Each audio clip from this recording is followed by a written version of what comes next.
Democrats calling for open borders and abolishing ICE. I think we should get rid of ICE. We've got to critically re-examine ICE, and we need to probably think about starting from scratch. ICE was established in 2003, right at the same time as the Patriot Act, and we look back at a lot of that time and legislation as a mistake. Regular people cannot go back and forth across the border seeking out the highest wages. So what it creates is an imbalance. It creates an injustice.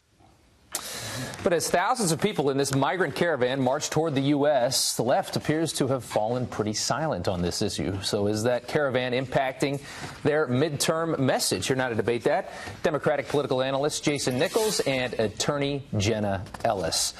Jenna, we're going to start with you. Talking about abolishing ICE and open borders is great during a primary, but in a real election, it can get you into trouble with a lot of moderate Americans, right? Yeah, I think the Democrats' messaging is consistently failing because their party platform is not consistent with reality. I mean, they may want to run on rainbows and puppies and free health care and open borders and love is love, but the reality is there are two genders, and we have sovereign borders for the same reason that we have walls in our homes and locks on our doors. And so the fundamental right to privacy and to private property is protected for every individual, and a legitimate government will protect that for the family. So when President Trump is saying that he's a nationalist in America first, I think that resonates with the average American because we all understand common sense. We all understand that protecting our families really reflects reality. Jason, I want to play a quick little soundbite here from junior senator from Illinois, Barack Obama, back in 2005.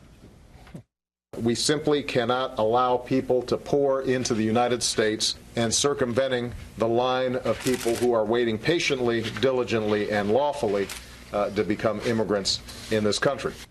We got quotes like that from Chuck Schumer as well. What has happened to the Democratic Party on this issue? Well, again, I think that we're confusing a lot of different things. Talking about the abolition of ICE, again, what people really mean is a re-examination, restructuring of ICE to focus on the things that need to be focused on, like catching cyber criminals, child pornographers, and human traffickers. That's what we really want to catch. We don't want to bother the elotero man or the guy who's selling fruit on the side of the road. And so I think what people want is more focus on that. And I don't think anyone's calling for open borders. I think that's, hyperbole. I think a lot of Democrats are calling for open borders right now. That's not the majority. That's not the majority of the party. The majority of the party wants sensible immigration and sensible immigration reform. This is something that Republicans could do, but they're not doing that. But Jason, none of your party is talking about that. All of the spokespeople for your party are talking about open borders, and they're talking about the humanitarian aspect of letting people in. I mean, and so this is something where you have the imminent threat is the migrant caravan, and it's President Trump that's saying, no, we are going to at all costs make sure America first and protect our border. This is what Republicans are saying. They're saying that we're being invaded. You see toddlers and women. I've never been invaded by a 3-year-old, so I don't know exactly what that's but it's still a group of thousands of people demanding to come into a country. I mean, that's just not right if you're a sovereign nation.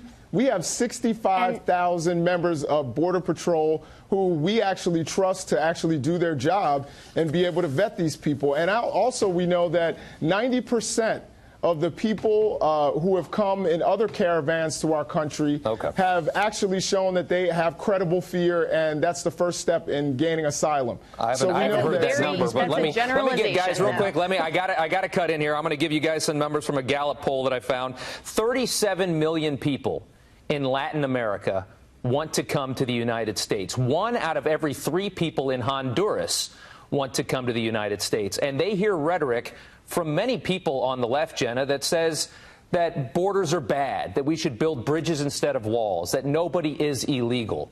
That message, I mean, can you imagine if in a grand exodus from Central America, what that would look like as the conditions there continue to deteriorate?